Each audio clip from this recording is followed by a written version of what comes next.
Hello mga kabitlips, balik garments na ulit tayo sa loob ng ilang taon. So ngayon magtatabas na tayo ng ating pantalon. So, layout muna tayo, latag muna natin yung pattern kung ilang haba ang kakasya sa apat na size. Pagka layout natin ay ilalatag na natin yung tela. So ito ang pamamaraan ko sa ngayon ng ating pagtatabas ng fabric.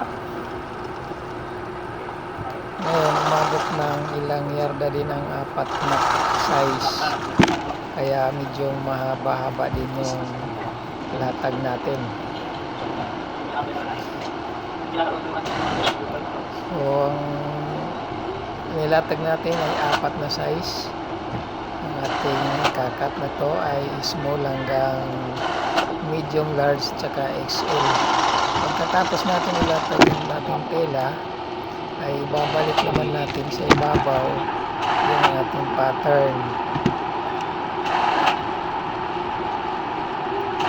Ganito lang ang pagtabas. Ibang pamamaraan to kasi kung karamihan na ibang pagtatabas ay minamarking yan. Ito hindi na po minamarking, ipinapatong na lang natin yung pattern. So kung paano natin nilayout kanina yung pattern sa umpisa, ganoon din ang pagkakalatag nito sa ating fabric. So apat na size ito. Kailangan pag nag-layout kayo sa una, kung ilan ang aabutin ng tila, tandaan nyo yung pattern kung paano nyo ni-layout. Para pag nailatag na yung tila, ganun din ang pagkakalagay ng ating pattern. So hindi na natin kailangan mag-marking. Ibang pamamaraan ng pagtatabas to. Pwede naman natin i-marking kung ang minsan kasi may binabago dito, nagbabawas tayo sa mga ibang size, nilalagay sa ibang size pag ganitong sistemang cutting. So hindi natin kailangan mag-marking. Kung magma-marking tayo, dapat nakapix na ang latag, wala nang babaguhin para ipapatong na lang natin yung marking. Pero ito hindi. Dito kasi sa binalikan kong garments, itong bagong pinasukan ko ngayon, kasi ilang taon din ako nagpahinga sa garments, siguro mga 3 years.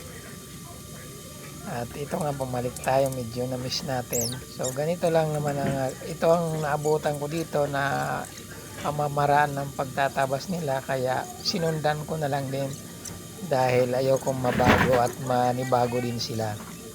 Yung cutter kasi dito ay nagretiro na dahil 70 years old na may gito. Ganun lang, pagkatapos ilatag yan, ilalagay natin ng mga pin yan para hindi na gagalaw yung mga pattern.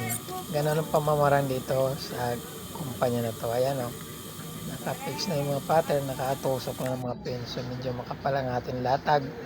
Saka natin ito tatabasin na ngayon ng cutting machine. So ito yung pamamaraan ng cut ko ngayon dito sa bagong pinapasukan ko ngayon. So susunod naman ay pakita ko yung tabas na. So ngayon pattern lang muna tayo.